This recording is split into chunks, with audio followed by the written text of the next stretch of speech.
It's a bass. It's a drum. Look how freaking cold he is. Yeah. Can I hold him? He looks like a drum. Well, he's like pink. He's a on the spot. top. He's so white, he's cold. Look how cold that fish is, but look how good he's been eating. Let's see him. There you go. Like maybe a pound and a half. It's a decent one. A decent bass. Jeez, he's On the cold. He's like pink on top. Got him on the old BJ's crankbait. Little crawfish colored crankbait. Let's get back to it.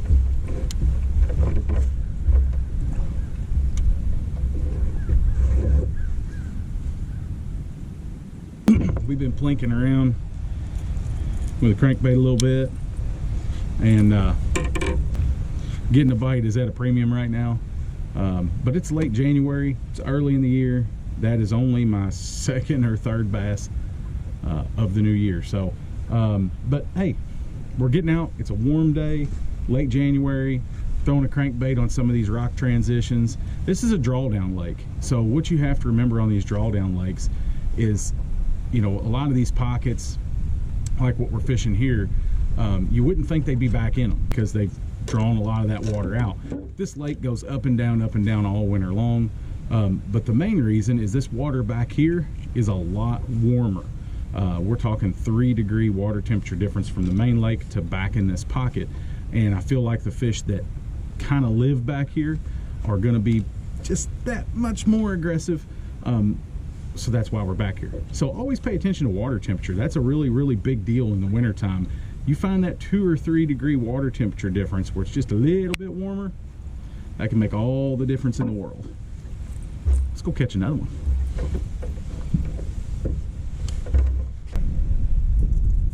He just barely hit.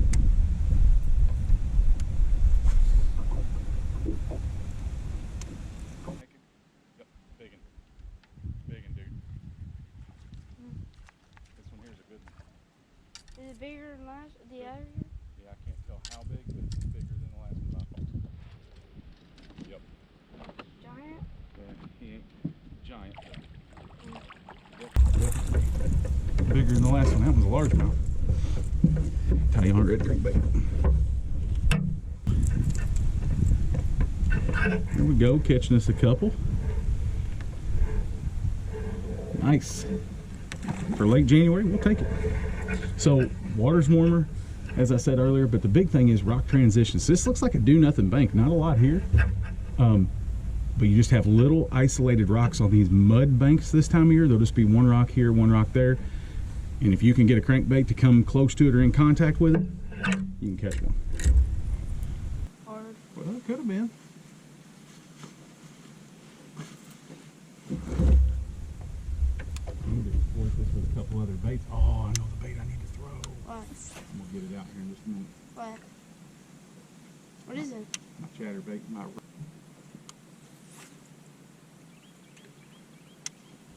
I'm gonna get that crankbait out here in just a minute. All right. Chatterbait.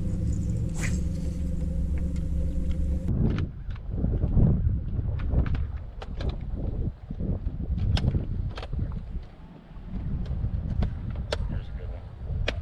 Real good one.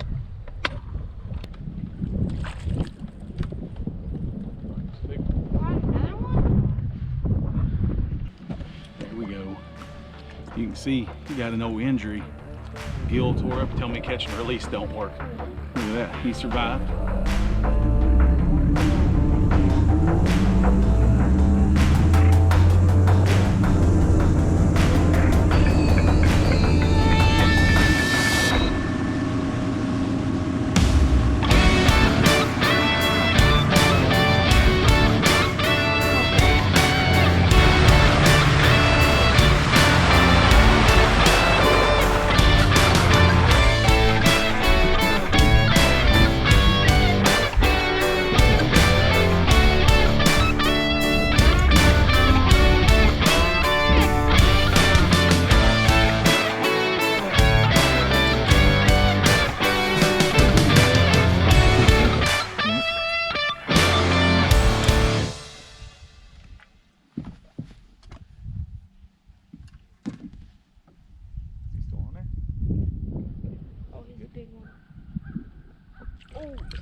He's nice. He's nice though.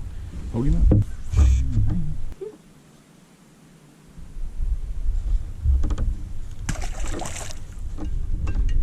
A lot of times, if there is enough water to get back up in a creek, a lot of times you may find that the fishing's a little tougher because that water constantly rises and constantly falls.